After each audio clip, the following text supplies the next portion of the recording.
தற்குறி நடிகர் விஜய் அவர் என்ன சொல்கிறாருன்னா, நான் மக்களை சந்திக்கணும்னு தான் நினைக்கிறேன், ஆனால் இன்றைக்கி வந்து சந்திக்க முடியலை, அதனால் முதலமைச்சர் ஆகிட்டு சந்திக்க வருவாராம். இவர் ஒரு இப்போ சட்டமன்ற உறுப்பினர் கூட இல்லை, நீ ஒரு நடிகர், இப்போயே நீ மக்களை வந்து நீ சந்திக்க மாட்டுற, இதில் வேறு நீ முதலமைச்சர்லாம் ஆகிட்டுன்னு இருக்க, நீ என்ன செய்ய தெரியுமா?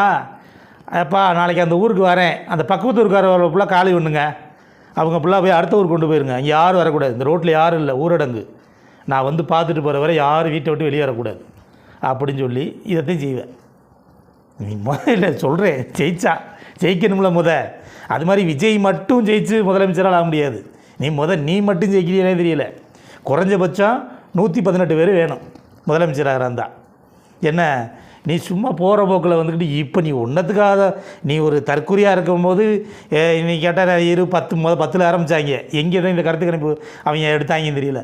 10 ஆரம்பித்தாங்க, அடுத்து 20, இப்போ 30, 40க்கு வந்துட்டாங்க. இப்போ 40, சில ஊடகங்கள் அவர் 60க்கு மேலே போயிட்டார், 60க்கு மேலே போயிடறான்னு நம்புகிறார். அவர் பார்க்கத்தானே போகிறோம்.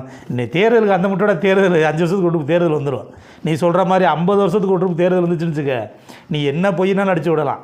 மிஞ்சி போனால் உன்னோட படம், நீ ஓட்டுற படம் இன்னும் 2 மாதத்துக்கு மேலே ஓடாது.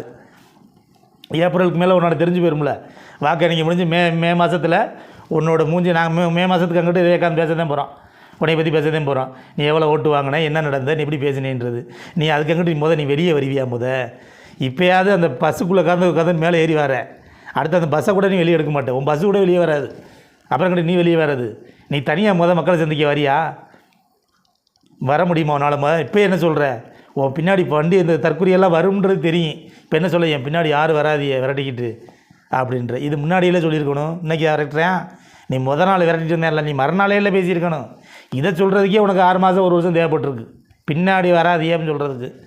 அப்போ நீ என்னது வர்றது? என்ன நீ என்ன அரசியல் என்ன பண்ண? கிட்டத்தட்ட வந்து ஒரு 50க்கும் மேற்பட்ட பேரை கொண்டிருக்க, 50 குடும்பத்தை நீ நடுத்தூரில் நிப்பாட்டியிருக்க. இதைத்தான் நீ செஞ்சுருக்க, தவிர நீ மக்களுக்கு என்ன செஞ்சுருக்க சொல்லு பார்ப்போம்.